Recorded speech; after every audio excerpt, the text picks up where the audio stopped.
Hello दोस्तों, कैसे हैं। आशा करता हूँ कि आप सभी अच्छे होंगे। ज्ञान क्लासेस में आप सभी का हार्दिक स्वागत है। तो हम लोग रियल नंबर वास्तविक संख्या क्लास 10th का एक चैप्टर पूरा कर लिए थे। उस एक चैप्टर में जितने भी इम्पोर्टेंट क्वेश्चन था उस इम्पोर्टेंट क्वेश्चन को बोर्ड के व्यू से हम करा चुके हैं। ठीक है, तो आज हम लोग करेंगे जो दूसरा चैप्टर है बहुपद, जिसे हम पॉलिनोमियल कहते हैं। उसके कुछ हम परिचय आज पहले वीडियो में उसका परिचय जानेंगे और परिचय के बाद हम उसके प्रश्नों को भी हल करेंगे।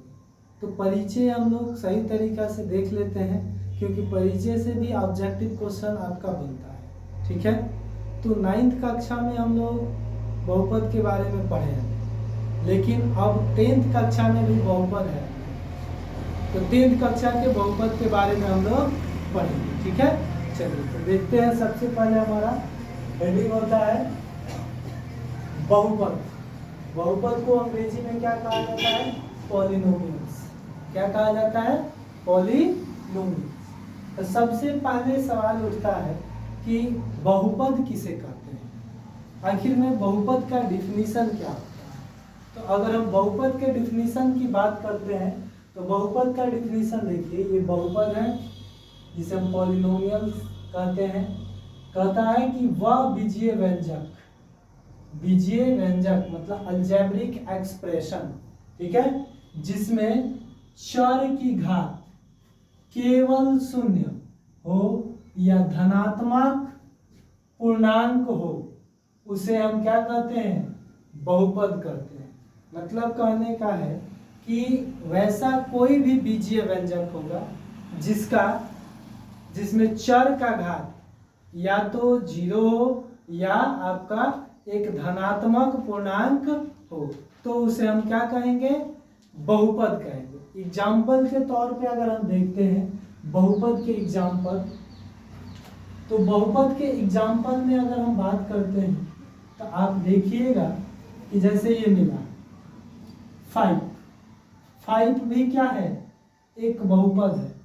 तो ये बहुपद है तो हम इसको ऐसे भी लिख सकते हैं 5x के पावर 0। तो x के पावर 0 क्या हुआ? 1 होता है, तो ये क्या करेगा? 5 × 1 = 5। तो ये 5 क्या है? ये भी बहुपद है। इसका हम ऐसे भी कह सकते हैं 6x² + 8 या 7x - 9। ये आपका क्या है? बहुपद है। यहाँ पे देखिए, या तो चर जो है, चर का घात कितना हो रहा है? चर का घात 1 है। यहाँ पे चर का घात क्या है? 2। ठीक है, तो ये हमारा क्या कहलाएगा? बहुपद कहलाएगा। ठीक है, तो कभी भी हम बहुपद पहचानेंगे तो इसमें बस केवल हम क्या देखेंगे कि जो चर होगा, चर जो वेरिएबल वैल्यू होगा, उसका पावर जो होगा ना, पावर, ये पावर क्या होना चाहिए? हमेशा या तो शून्य होना चाहिए या कोई पॉजिटिव इंटीजर्स होना चाहिए या धनात्मक पूर्णांक होना चाहिए। ठीक है, तब जाके वो बहुपद होगा। ठीक है, लेकिन एक क्वेश्चन बोर्ड में पूछता है कि निम्न में से कौन बहुपद नहीं है, चाहे बहुपद है, तो आपको ये पहचानने आ जाएगा कि कौन बहुपद नहीं है, तो आराम से आप क्वेश्चन को कर सकते हैं। ये ऑब्जेक्टिव में क्वेश्चन रहता है। तो इसके लिए क्या होता है कि हम देखते हैं कि अगर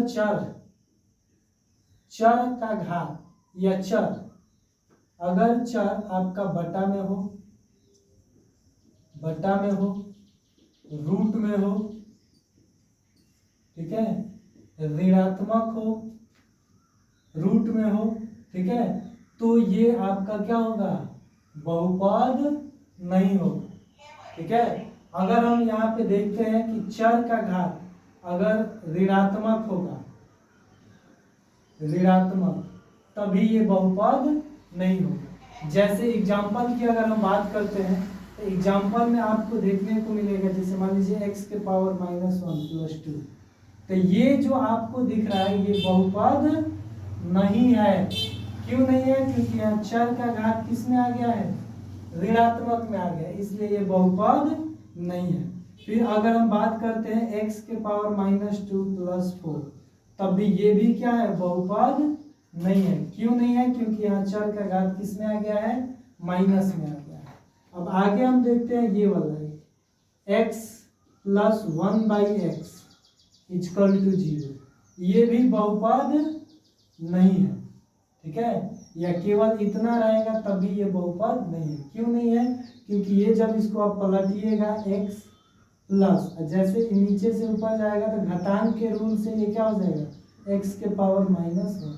तो यहाँ चर का घात क्या आ गया, चर का पावर क्या आ गया, माइनस में आ गया, इसलिए ये भी क्या है, बहुपद में नहीं होगा। ठीक है, ये भी बहुपद नहीं होगा। समझ में आया? तो बहुपद को हम लोग कैसे पहचानते हैं ये हमको पता चल गया। ठीक है, तो कुछ बहुपद की अगर हम बात करते हैं तो बहुपद के प्रकार के बारे में बात करेंगे।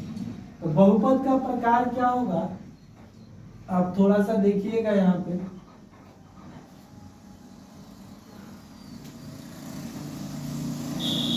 बहुपद को दो आधारों पर बांटा गया है।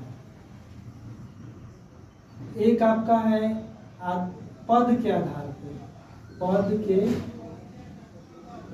आधार पर, और दूसरा है घात के आधार पर।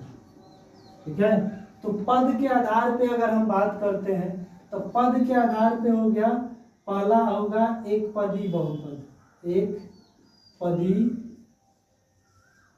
बहुपद।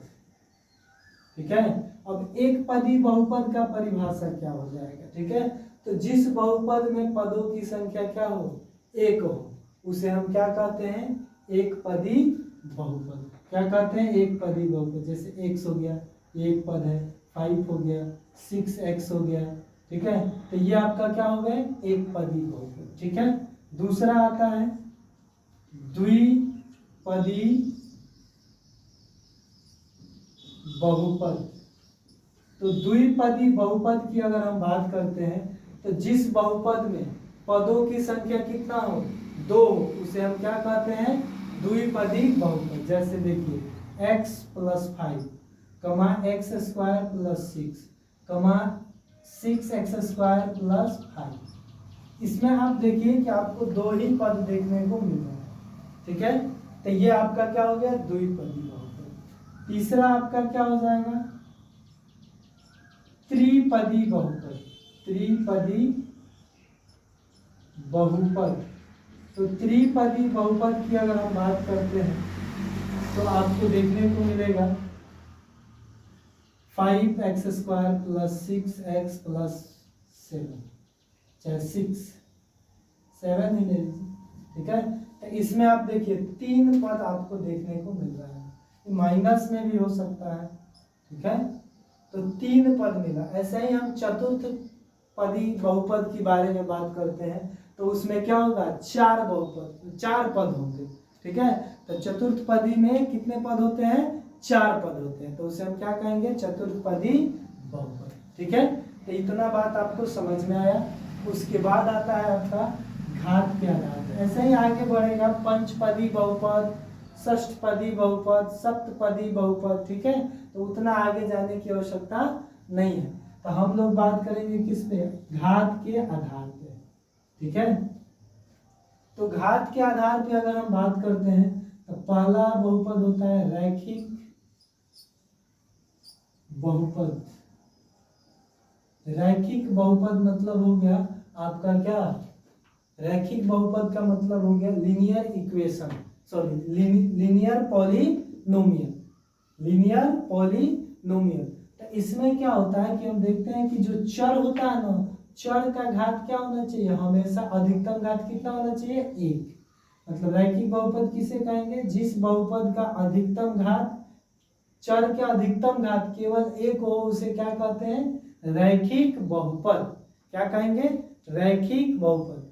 फिर से सुनिएगा, रैखिक बहुपद किसे कहते हैं, तो जिस बहुपद के चर के अधिकतम घात 1 हो, उसे क्या कहेंगे, रैखिक बहुपद। जैसे में आप एग्जांपल देख लीजिएगा, तो तो एग्जाम्पल क्या होगा 6x प्लस 5 या x माइनस 6। यहाँ पे देखिए चर का घात कुछ नहीं है, इसका मतलब यहाँ पे क्या है 1 है। ठीक है, चर का घात यहाँ कुछ नहीं है, इसका मतलब क्या है 1 है। तो जब चर का घात 1 है तो ये क्या कहलाएगा रैखिक बहुपद। ठीक है, अब आता है आपका द्विघाती बहुपद। द्विघाती बहुपद, तो द्विघाती बहुपद की अगर हम बात करते हैं तो ये कहता है कि जिस बहुपद में चर x का अधिकतम या चर का अधिकतम घात क्या हो 2 हो, उसे हम क्या कहेंगे द्विघाती बहुपद। क्या कहेंगे द्विघाती बहुपद। तो देखिए 6x² प्लस 5x प्लस 6। तो देखिए यहाँ पे चर क्या है x है और x का अधिकतम घात क्या हो रहा है 2 आ रहा है, तो इसलिए हम इसे क्या कहेंगे द्विघाती बहुपद। समझ में आया। उसके बाद आता है आपका त्रिघाती बहुपद। त्रिघाती बहुपद, तो त्रिघाती बहुपद की अगर हम बात करते हैं तो त्रिघाती बहुपद किसे कहते हैं, तो जिस बहुपद के चर के अधिकतम घात 3 हो उसे हम क्या कहते हैं त्रिघाती बहुपद। जैसे एग्जाम्पल की अगर हम बात करते हैं तो एग्जाम्पल में 7x³ plus 8x² plus 6x plus 7।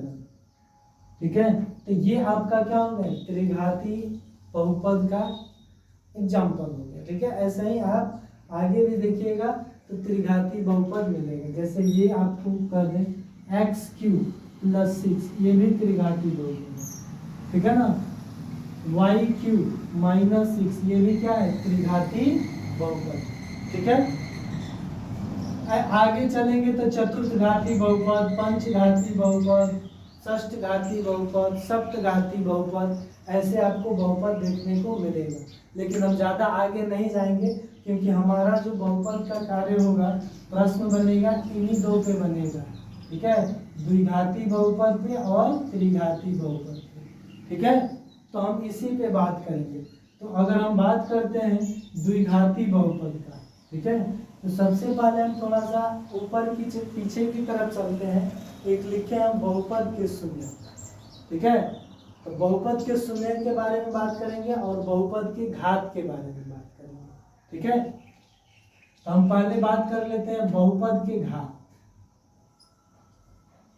बहुपद के घात, तो बहुपद के घात की अगर हम बात करते हैं पावर ऑफ पॉलिनोमियल क्या होता है पावर ऑफ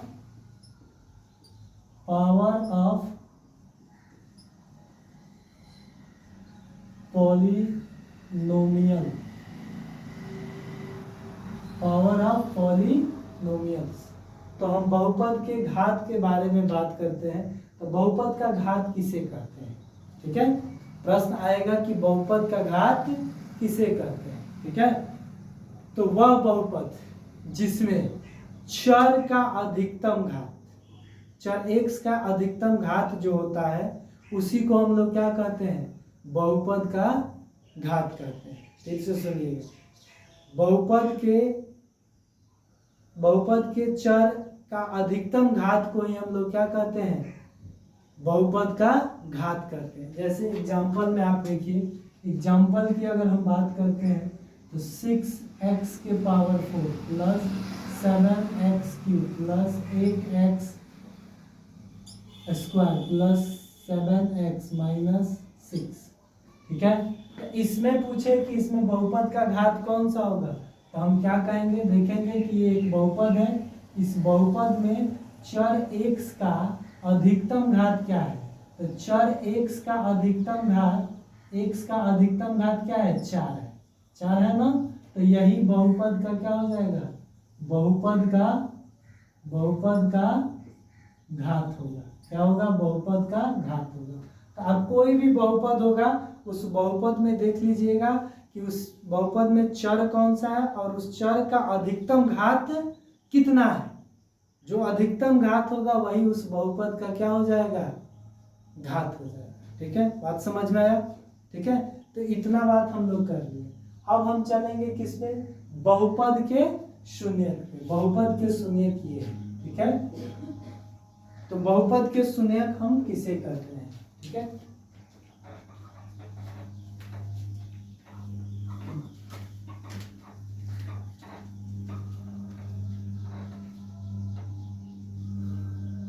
चलिए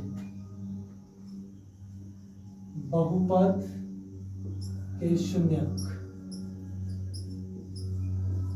तो बहुपद के शून्यक जीरो ऑफ पॉलिनोमियल क्या हो जाएगा? जीरोज ऑफ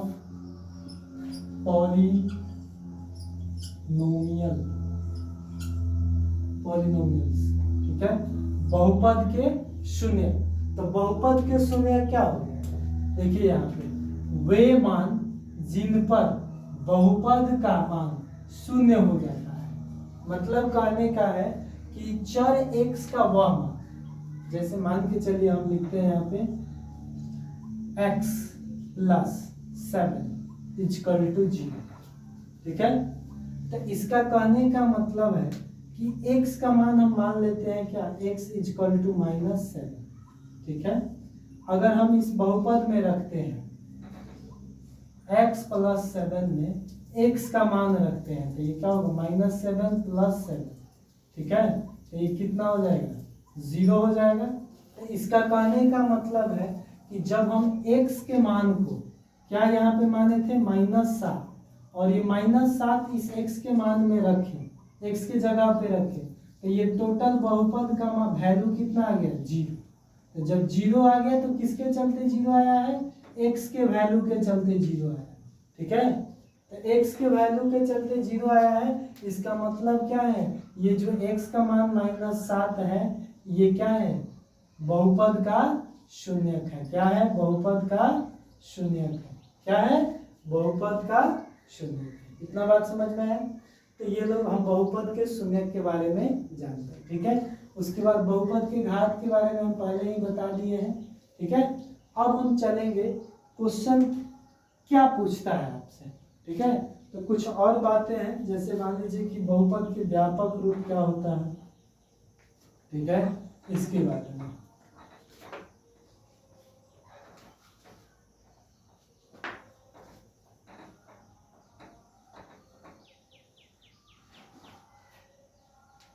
चलिए देखिए,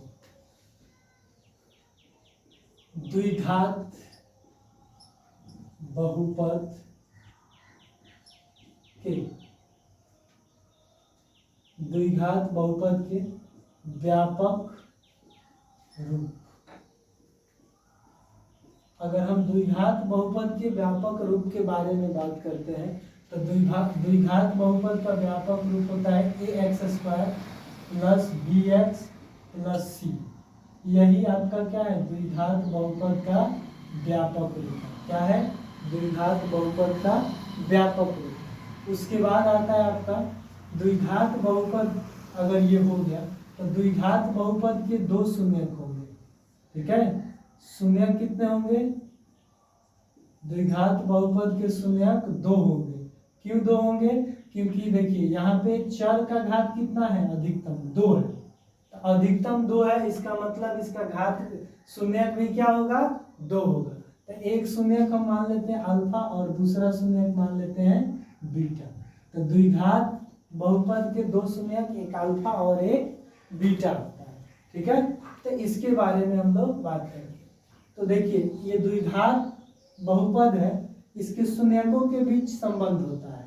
संबंध क्या होता है? पहला संबंध होता है शून्यकों का योग। शून्यकों का योग, तो शून्यकों के योग बराबर होता है अल्फा। शून्यकों का योग मतलब अल्फा प्लस बीटा बराबर -b/a।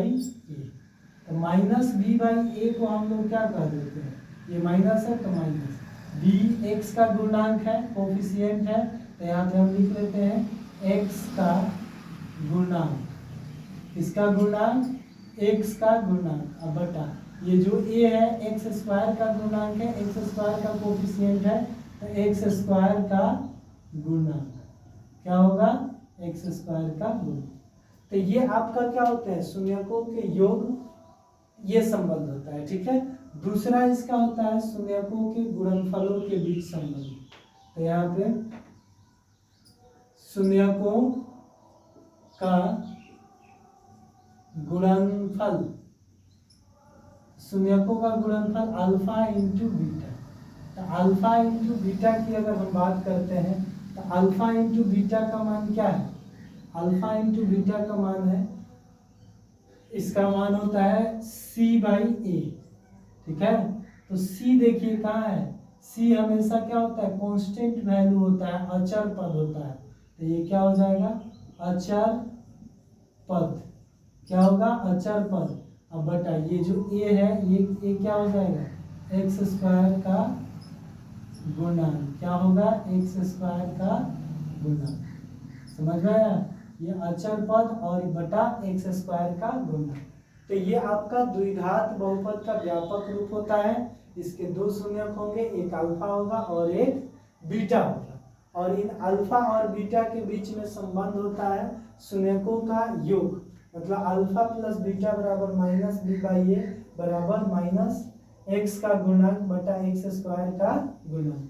दूसरा होता है आपका शून्यकों का गुणनफल alpha into beta equal to c/a equal to अचर पद बटा एक्स स्क्वायर का गुणन, ठीक है। तो इतना बात हम लोग जान गए, ठीक है।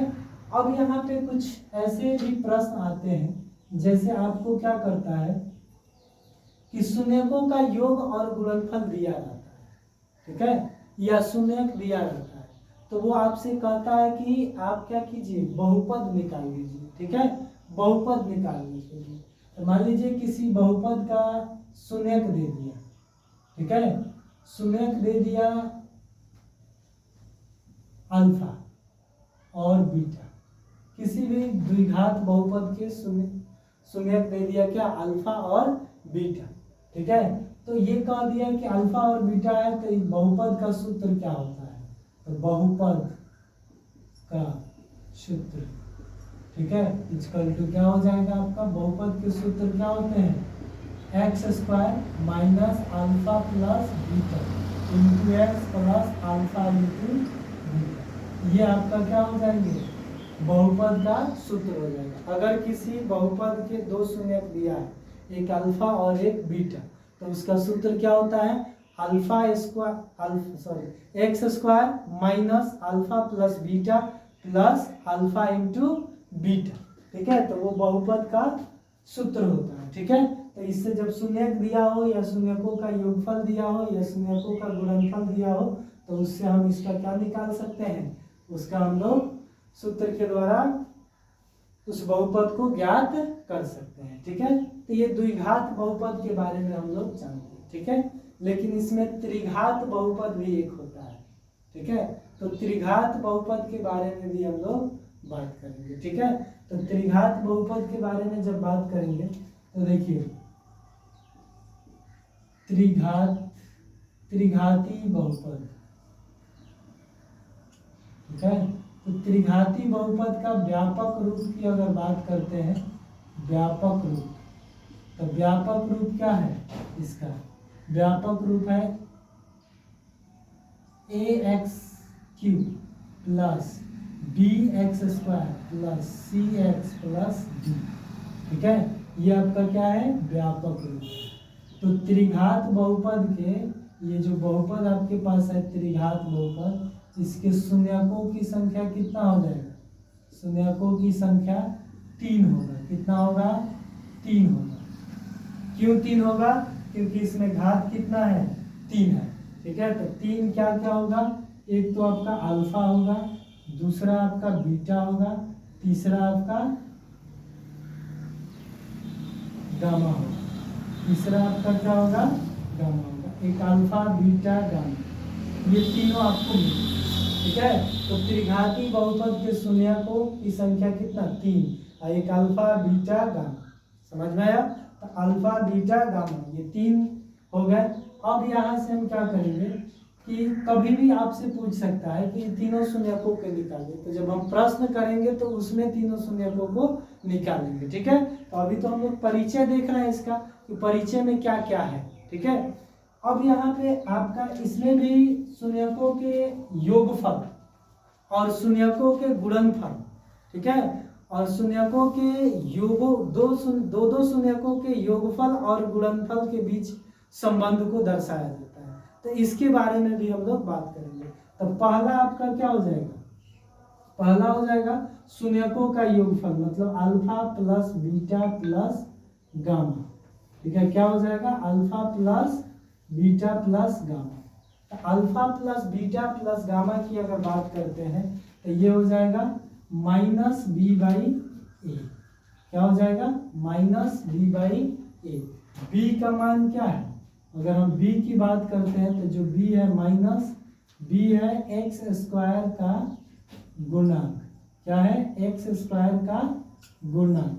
ठीक है, अब बटा ए जो है ये एक्स क्यू का गुणक है।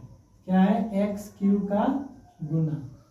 ठीक है, तो ये हम देख लिए कि एक एक्स क्यू का गुणक है, ठीक है, और एक एक्स स्क्वायर का गुणक है। बात समझ में आया। अब दूसरा क्या होता है कि दो दो शून्यकों के गुणनफल का योग, मतलब alpha into beta plus beta into gamma plus alpha into gamma equal to, ठीक है, alpha into beta plus beta into gamma plus alpha into gamma. ठीक है, तो इसके बारे में अगर हम बात करते हैं तो ये क्या होता है, ये होता है सी बाई ए। सी बाई ए, तो सी क्या है, एक्स का गुणांक है, तो यहाँ पे हम क्या लिखेंगे, एक्स का गुणांक। क्या हो जाएगा, एक्स का गुणांक। ठीक है, अब बटा ये जो है ए किसका गुणांक है, एक्स क्यू का गुणांक है, तो एक्स क्यू का गुणांक क्या है, एक्स क्यू का गुणांक। बात क्लियर। ठीक है, तो ये आपको मिला एक x square alpha plus beta plus gamma का योग, और एक यहाँ पे मिला आपका दो शून्यकों के गुणनफल का योग। तो दो शून्यकों के गुणनफल का योग कितना होता है, सी बाई ए। अब तीसरा इसमें होता है alpha into beta into gamma. तो alpha into beta into gamma की अगर हम बात करते हैं तो ये क्या होता है, D by minus D by A. क्या होता है, माइनस डी बाई ए। तो माइनस डी बाई ए का मतलब क्या है, ये आपका माइनस, और डी क्या है, अचर पद, कांस्टेंट वैल्यू, अचर पद। ठीक है, अब बटा ये ए क्या है, ए है एक्स क्यू का गुणा। ठीक है, तो ये त्रिघाती बहुपद है, और त्रिघाती बहुपद के शून्यकों के बीच क्या है, संबंध को हम लोग दिखाते। बात समझ में आया। तो त्रिघाती बहुपद और त्रिघाती बहुपद के शून्यकों के बीच हम लोग संबंध की बात कर ली। ठीक है, तो ये हमारा क्या है, परिचय। ठीक है, तो अगला वीडियो जो अब हम लोग का आएगा, इस वीडियो में थोड़ा बड़ा हो जाएगा, इसलिए हम इस वीडियो को यहीं पे समाप्त कर रहे हैं। अब जब अगला वीडियो आएगा उस वीडियो में हम क्या करेंगे, आगे के प्रश्नों के बारे में बात करेंगे। ठीक है, आगे की प्रश्न की जब हम बात करेंगे तो उसमें कैसे प्रश्न क्या होता है, किस तरह से प्रश्न आएंगे बोर्ड में, कौन कौन से प्रश्न आ सकते हैं, कौन पिछले परीक्षा में आया है, इसके बारे में भी हम लोग उसमें देखेंगे। ठीक है, तो चलिए आज के लिए इतना ही। ठीक है, तो एक आवश्यक सूचना है कि हमारे YouTube चैनल ज्ञान क्लासेस बंगला के सब्सक्राइब और लाइक और कमेंट शेयर करें, ताकि आप हमको थोड़ा ऊर्जा मिले कि आप लोग वीडियो देखने में चेष्टा कर रहे हैं, तो हम और नए नए वीडियो लेकर आए। तो लाइक कमेंट शेयर, ठीक है, ये करिए, और सब्सक्राइब करना ना भूलें। ठीक है, तो चलिए, अगर किसी को ऑफलाइन बैच ज्वाइन करना है तो 1 तारीख से, मतलब 1/7/2023 26 से हमारा ऑफलाइन बैच 9, 10, 7, 8 सबका स्टार्ट हो रहा है, तो आके आप ऑफलाइन क्लास में जुड़ सकते हैं। ठीक है, तो धन्यवाद, आज के लिए इतना ही। जय हिंद दोस्तों।